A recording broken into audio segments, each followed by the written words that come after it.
Dans le prochain épisode de Un si grand soleil, tandis qu'Elisabeth et Alain se réconcilient, Bertrand est mis en examen. Attention, les paragraphes qui suivent contiennent des spoilers sur l'épisode d'Un si grand soleil diffusé demain soir sur France 2.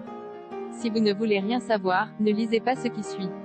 Jeudi 9 décembre dans Un si grand soleil. Elisabeth et Alain se réconcilient. Voilà plusieurs jours qu'Alain a élu domicile chez Clément. Bien que sa compagne lui manque beaucoup, il ne parvient pas à l'appeler. Baker l'encourage donc à le faire au plus vite. Pendant ce temps, Berthier est de retour à Elle Cosmétiques et annonce avec joie à ses collègues qu'il a été réintégré dans ses fonctions au sein de l'entreprise. Tandis qu'il les remercie pour leur soutien, Gary semble particulièrement gêné. Plus tard, Berthier remercie Gary de lui avoir sauvé la vie. Content de le revoir en pleine forme, le père d'Inès explique qu'il a eu très peur pour lui tout comme sa femme. Comme il est surpris qu'il lui parle de Marion, Gary tente de rattraper le coup tant bien que mal.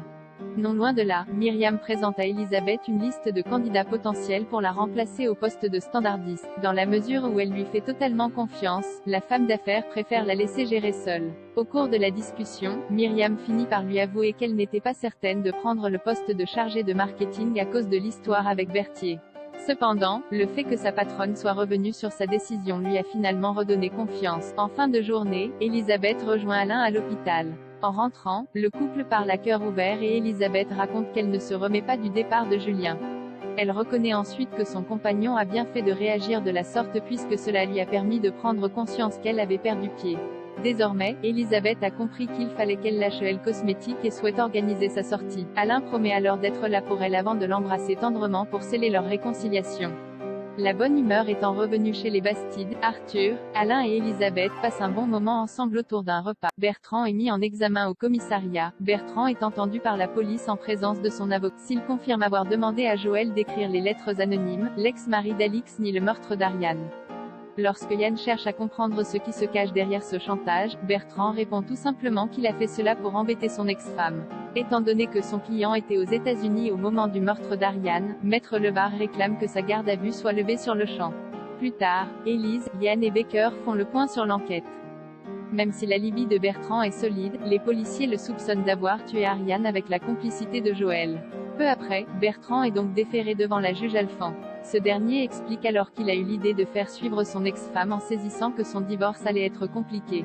En découvrant qu'Alix faisait du proxénétisme, il a engagé Joël pour détruire sa petite affaire. Puisqu'une lettre commanditée par ses soins a été retrouvée au domicile d'Ariane, la juge Alphand décide de le mettre en examen pour chantage, extorsion de fonds et complicité de meurtre. De son côté, Lucille contacte Ludo pour le prévenir que le Midi Libre s'apprête à publier un article sur la mort d'Ariane. Il a beau ne plus rien avoir à cacher, Ludo s'inquiète de voir la vie de Noémie étalée dans les médias.